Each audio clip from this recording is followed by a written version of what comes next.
Bonjour à tous, c'est Linda, Deux Animaux Pays. Aujourd'hui, on se retrouve du côté de Saint-Paul à la rencontre de Michel Ecker, éducateur canin. Animaux Pays. Michel, bonjour. Bonjour. Alors, ça fait combien de temps que tu travailles avec les animaux, avec les chiens? Alors, je suis né dans une ferme, donc déjà, ça fait 59 ans, mais que je travaille véritablement 43 ans. J'ai commencé en 1975. Dans quel cadre tu interviens avec tes chiens? Alors, dans plusieurs cadres. J'interviens en sauvetage, que ce soit de personnes égarées ou lors de tremblements de terre ou pour le tsunami par exemple en 2004-2005 ou voilà, de glissements de terrain, etc. J'interviens aussi avec les agriculteurs pour les chiens de protection de troupeaux ou les chiens de conduite de troupeaux. Voilà, puisque je suis moniteur agréé de l'Institut de l'élevage là depuis quelques années. Et puis j'interviens également au niveau du handicap pour les chiens d'accompagnement d'enfants en situation de handicap ou des chiens d'assistance aux personnes handicapées en fauteuil ou handicapées auditives et des chiens guides d'aveugles. Hein, donc on a 4 types de handicap pour lesquels on peut tout à fait dresser des chiens. Mais dans cette association qui s'appelle l'ERGA, l'école réunionnaise de chiens guides d'aveugles et d'assistance pour personnes handicapées, on fait également des animations en milieu spécialisé. Donc les maisons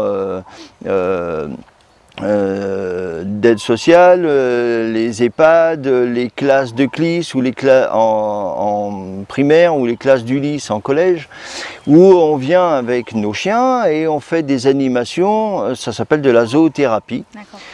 Voilà, à l'hôpital d'enfants par exemple, voilà, dans ces structures-là, hein, à la demande bien évidemment. Donc on a des chiens qui sont prévus pour ça. Voilà, donc dans cette idée-là, on fait effectivement pas mal d'animations spécifiques comme ça.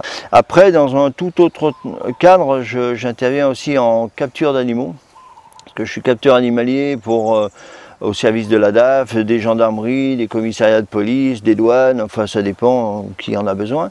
Parce que effectivement aujourd'hui, dans toutes les animaleries à La Réunion, on trouve des reptiles. Et quelquefois, les gens qui les achètent n'ont pas la mode d'emploi et du coup, ne savent pas trop comment faire. Alors, bon, ils ont des soucis. Puis d'autres personnes, moins bien intentionnées, elles, par contre, importent des animaux. Et ça peut même être des animaux venimeux qui sont totalement interdits à La Réunion, ou des macaques, par exemple.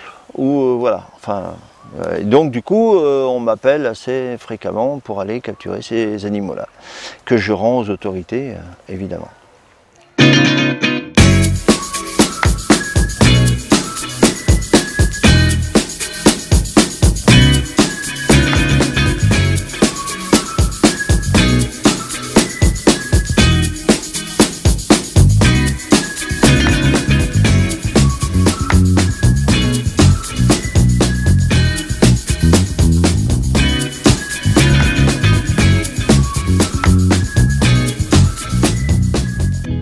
Alors, est-ce que dans toutes ces disciplines que tu enseignes, est-ce qu'il y a des races de chiens qui sont prédisposées à ce travail-là?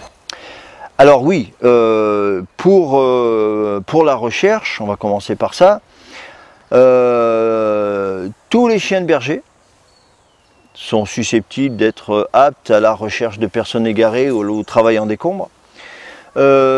Quelques chiens de chasse, je pense notamment aux chiens de Saint-Hubert, je pense au Labrador, au Golden Retriever, comme vous avez vu Ginger tout à l'heure, au Flat-Coated Retriever, enfin à ces chiens-là, qui ont un instinct de chasse, mais qui ont surtout qui ne sont pas programmés d'instinct à partir sur des traces de grands gibiers. Par exemple, on a quelques soucis, et c'est d'ailleurs pour ça qu'en France, le Saint-Hubert s'est développé dans la gendarmerie, à l'armée, tout ça, mais beaucoup moins qu'aux États-Unis.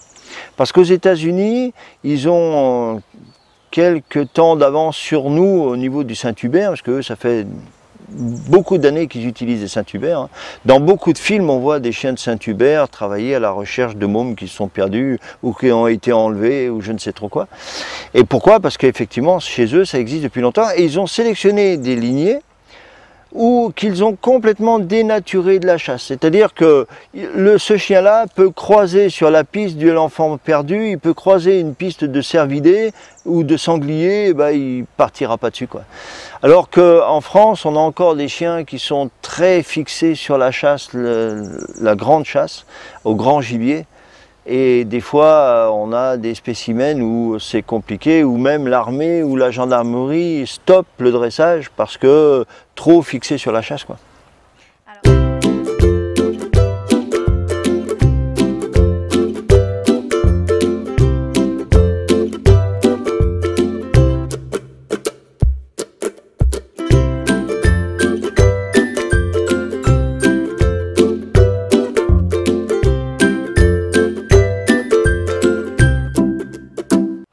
Alors, d'où viennent les chiens avec lesquels tu travailles? Alors, alors, pas tous, mais en règle générale, ils naissent chez moi.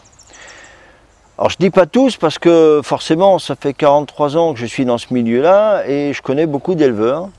Alors, quelquefois, il y a des éleveurs qui m'appellent en me disant « Michel, j'ai un chien dans ma portée, là, mon vieux, il faut que tu viennes le voir parce que je pense qu'il pourrait te servir et t'être utile à toi. » Alors, je vais voir, je fais ma sélection et puis des fois, oui, je reviens avec, oui, parce que Ginger, par exemple, Ginger, c'est un chien qui n'est pas né chez moi, mais qui est un chien qui est juste exceptionnel, quoi. Il a 14 vies à son actif aujourd'hui, il n'a que 7 ans.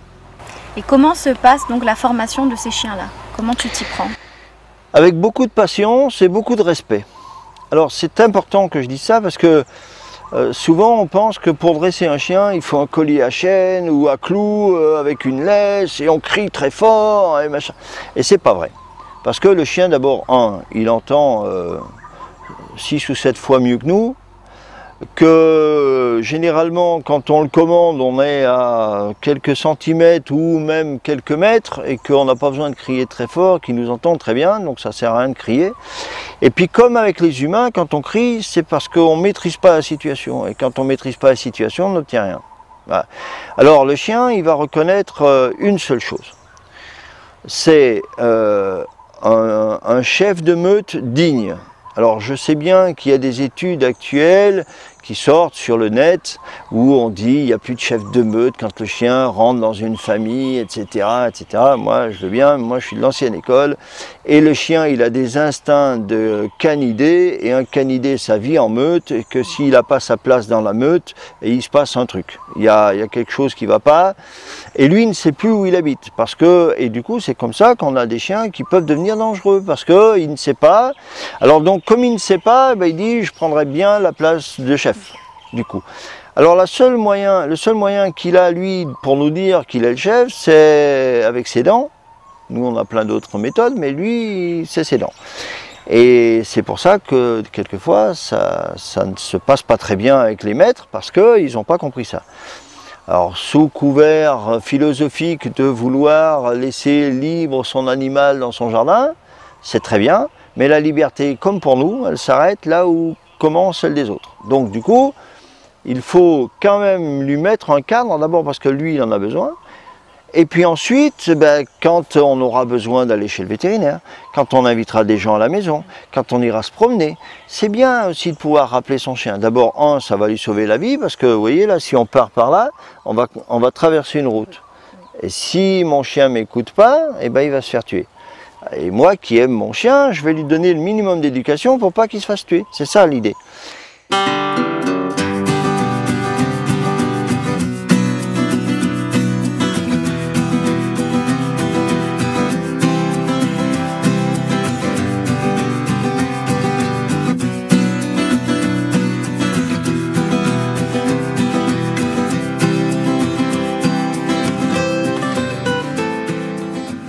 Est-ce que tu peux nous raconter une anecdote de sauvetage que tu as fait à l'étranger?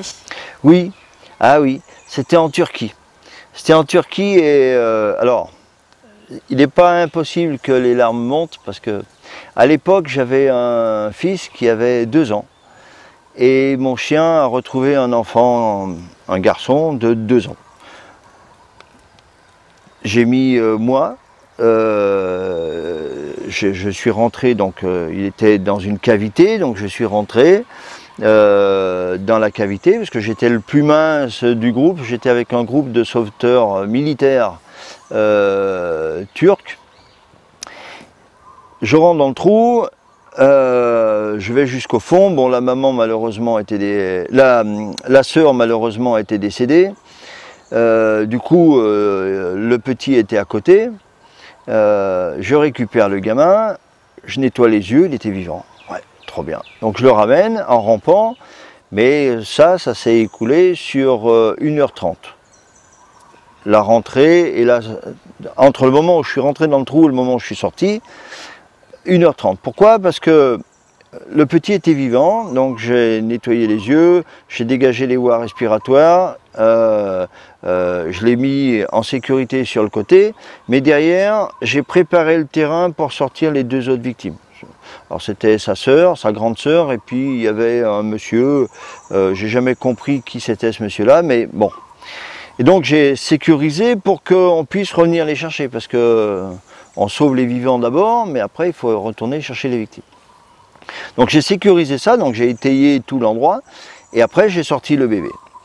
Et quand j'ai sorti le bébé, vous voyez, je ne parle pas turc moi, je parle très mal l'anglais, mais quand je suis ressorti avec ce bébé dans mes bras, sur le tas de décombres là, j'ai vu une dame monter.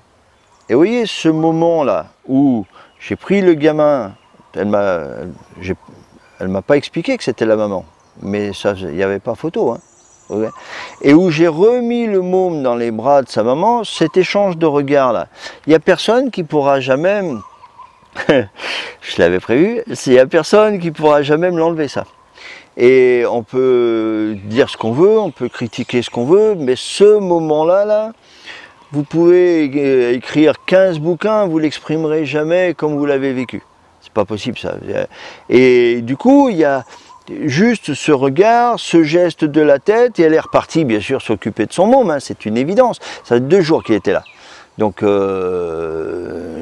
peut comprendre. Même pas, non, ça fait 4 jours qu'il était là. Parce que moi je suis arrivé 2 jours après le séisme. Donc ça faisait 4 jours qu'il était là. On était déjà depuis 2 jours sur le terrain. Donc oui, c'est sûr que là, ce moment-là, et j'avais un môme à la maison qui était du même âge. Alors c'est sûr que quand vous rentrez d'une mission comme ça et que votre voisin vient pratiquement les larmes aux yeux en vous disant ma machine à laver m'a lâché, je lui dis mon pauvre ami, viens mettre ton linge dans la mienne et puis t'inquiète pas, demain matin le jour se lève, hein, tout va bien, on ira chez But. Pardon, j'ai dit une marque, excusez-moi, on ira dans un magasin, on ira t'en reprendre une, hein. Il n'y a pas de souci, hein, mais c'est bon, hein, ça va. Vous voyez, donc on relativise plein de choses. Voilà. Michel, merci beaucoup. Non, c'est moi qui vous remercie. Où est-ce qu'on peut te contacter? Alors, oui, j'ai pas encore de site internet, mais alors, généralement sur le net, on tape mon nom Michel Eckert, E-C-K-E-R-T, on trouve plein de choses. Bonnes ou moins bonnes, mais on trouve plein de choses. Après, mon numéro de téléphone, c'est 06 92 12 33 92. Et puis mon mail, c'est tout en minuscule et tout attaché, michel.eckert, E-C-K-E-R-T, 974, attaché, @gmail.com. Et on pourra aussi te retrouver donc sur ton futur site internet. Oui. Les chiens au service des hommes. Ouais, les chiens au service des hommes, ouais. Et les amis, si vous avez aimé cette vidéo, n'hésitez pas à partager, à liker et bien sûr, abonnez-vous. Zaimo Pi.